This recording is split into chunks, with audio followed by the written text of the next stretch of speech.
가이딩 딜라이트 3월 25일 말씀 묵상 시작하겠습니다. 거룩하신 아버지 하나님, 우리에게 베푸시는 은혜와 사랑에 감사와 찬양을 올려드립니다. 오늘도 우리에게 말씀하시고 우리가 순종하며 살게 하옵소서. 이 땅의 전쟁으로 인해 고통을 당하는 사람들을 불쌍히 여기시고 온 땅에 평화가 임하게 하옵소서. 정의와 사랑과 긍휼로 다스리시는 주님을 의지합니다. 예수님 이름으로 기도합니다. 아멘.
레위기 14장 33절에서 57절까지의 말씀입니다.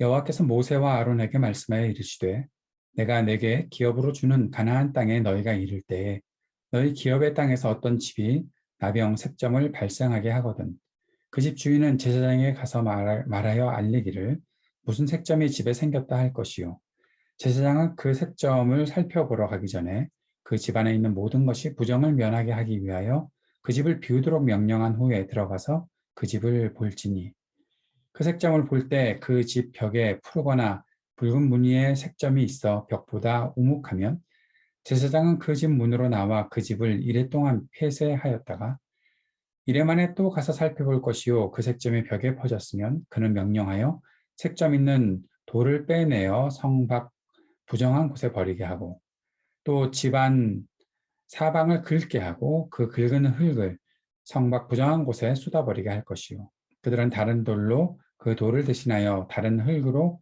집에 바를지니라 돌을 빼내며 집을 긁고 고쳐 바른 후에 색점이 집에 재발하면 제사장은 또 가서 살펴볼 것이요 그 색점이 만일 집에 퍼졌으면 악성 나병인즉 이는 부정하니 그는 그 집을 헐고 돌과 그 제목과 그 집의 모든 흙을 성 밖 부정한 곳으로 내어갈 것이며 그 집을 폐쇄한 날 동안에 들어가는 자는 저녁까지 부정할 것이요 그 집에서 자는 자는 그의 옷을 빨 것이요 그 집에서 먹는 자도 그의 옷을 빨 것이니라 그 집을 고쳐 바른 후에 제사장이 들어가 살펴보아서 색점이 집에 퍼지지 아니하였으면 이는 색점이 나은 것이니 제사장은 그 집을 정하다 하고 그는 그 집을 정결하게 하기 위하여 새 2마리와 백향목과 홍색 실과 우슬초를 가져다가 그 새 하나를 흐르는 물 위 질그릇 안에서 잡고 백향목과 우슬초와 홍색 실과 살아있는 새를 가져다가 잡은 새의 피와 흐르는 물을 찍어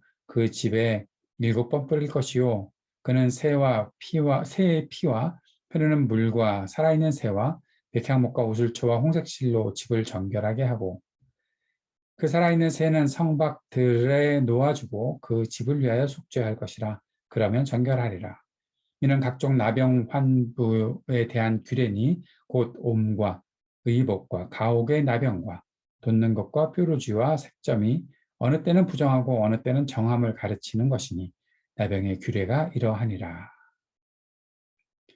예, 오늘 말씀에서는 집 벽에 생긴 곰팡이에 대한 규례, 그것을 어떻게 정결하다고 또 부정결하다고 판단하는지에 대해서 가르치고 있는 규례를 보게 됩니다. 의복이나 집 벽에 발생한 부정결은 죄의 고백이나 정결 제물은 필요하지 않지요. 사람의 경우와 마찬가지로 짜라트가 발생한 집 벽을 위한 새의 죽음과 핏부림은 부정의 오염이 제거되었음을 의미하는 것입니다.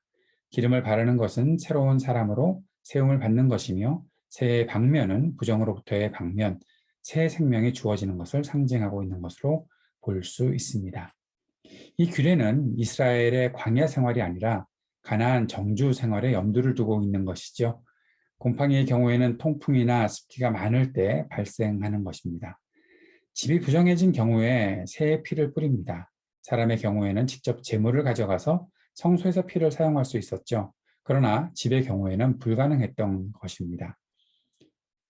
의심스러운 증거가 생기면 제사장에게 보고합니다. 집을 비운 다음에 자세한 진단을 하게 되죠. 부정한 부위를 제거하고 새로운 재료로 보충을 하고 이후에도 그 현상이 진행되면 부정한 것으로 판단하여서 집을 전부 부수게 되는 그런 단계들을 거치게 됩니다. 그리고 그 부순 것들은 성밖의 부정한 곳에서 폐기 처분하게 되는 거죠. 그때 그 집에 들어간 사람들은 하루 동안 부정합니다. 그 집 안에서 누웠거나 음식을 먹은 사람은 옷을 빨아야 하고요. 옷에 생긴 곰팡이의 경우도 유사하다는 것을 볼 수가 있습니다. 집의 정결의식의 경우 피부병 환자의 세의식과 유사하죠. 그러나 기름과 피 대신 물과 피를 집에 뿌린다는 점에서 좀 다른 것을 보게 됩니다. 이러한 옷과 집 벽에 대해서 신약적 적용이 있는가? 그런 것은 없다고 볼 수가 있죠. 단지 구원과 거룩한 삶과 관련된 옷과 집의 철저한 청소에 대한 적용은 가능하지 않을까 싶습니다. 지금 우리에게 뭐 집 벽에 어떤 곰팡이가 있었으니까 정결의식을 행하라. 그런 것으로 우리가 이 말씀을 그대로 적용하기는 문자적으로 적용하기는 어렵겠죠.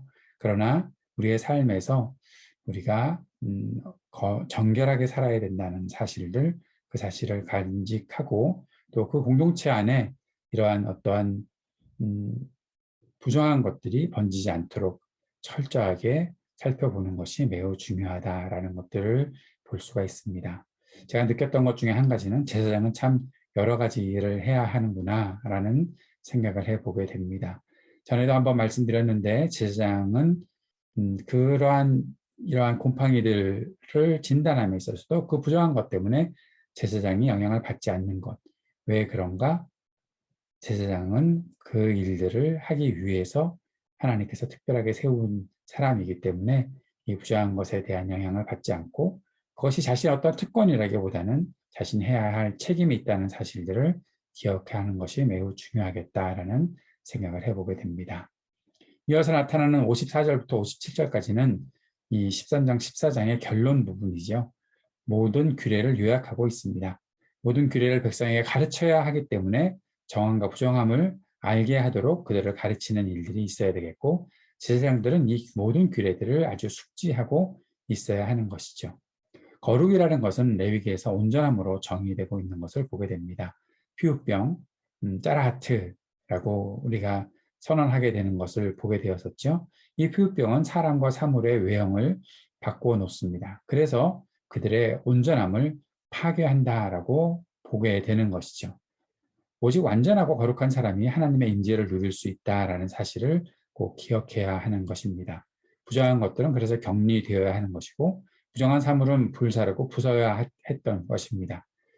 하나님의 은혜와 공동체에서 고립되는 삶, 격리되는 삶은 죽은 것과 다름이 없는 삶이 되겠죠. 그러나 그 병은 나을 수 있다는 것, 또 낫게 되면 공동체로의 복귀가 허락되는 것을 보게 됩니다. 그리고 이때 정결의식과 성별의식으로 제사를 드려야 한다라고 보게 되는 것이죠. 그들이 나음을 입었다라는 사실을 공동체 안에서 선언하고 더 이상 그들을 혐오하거나 그들을 차별하거나 하지 않아야 한다는 것을 꼭 기억할 수 있게 해주는 그러한 정결의식이 있다는 것을 보게 되고 그들의 어떠한 부정함들 또 병들 그런 것들 때문에 공동체가 영향을 받지 않도록 공동체의 건강을 해치지 않도록 이렇게 격리하는 일들도 필요하다라는 것들을 보게 됩니다. 그리고 그 모든 것 가운데 하나님의 은혜가 있다는 사실, 하나님의 은혜가 우리 모두를 하나 된 공동체로 만들기를 원하신다는 사실들을 기억하게 하는 것이 바로 이 규례가 되겠다 싶습니다. 오늘도 우리가 함께 이 말씀을 품고 기도하면서 질병과 아픔에서 우리가 보호받게 하시고 건강한 믿음의 생활을 할 수 있게 도와주옵소서. 공동체가 아름답게 가꾸어질 수 있도록 주님 붙잡아 주옵소서. 기도할 수 있었으면 좋겠습니다. 우크라이나를 비롯한 세계 곳곳의 전쟁들 더 이상 희생자들이 생기지 않도록 주님께서 보호하시고 이 땅의 정의와 평화를 임하게 하옵소서. 기도할 수 있기를 원합니다. 약하고 고통당하는 사람들에게 긍휼을 베풀어 주시기를 위해 간구합시다. 우리 교회에 세워짐에 필요한 모든 과정에서 주님의 인도하심이 있기를 위해 또 우리가 지혜와 분별력과 용기를 가지고 나아갈 수 있도록 위해서 기도하는 시간 갖도록 하겠습니다. 함께 기도하겠습니다.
하늘에 계신 우리 아버지여, 이름이 거룩히 여김을 받으시오며 나라가 임하시오며 뜻이 하늘에서 이루어진 것 같이 땅에서도 이루어지이다. 오늘 우리에게 일용할 양식을 주시옵고 우리가 우리에게 죄 지은 자를 사하여 준 것 같이 우리의 죄를 사하여 주시옵고 우리를 시험에 들게 하지 마시옵고 다만 악에서 구하시옵소서. 나라와 권세와 영광이 아버지께 영원히 있사옵나이다. 아멘.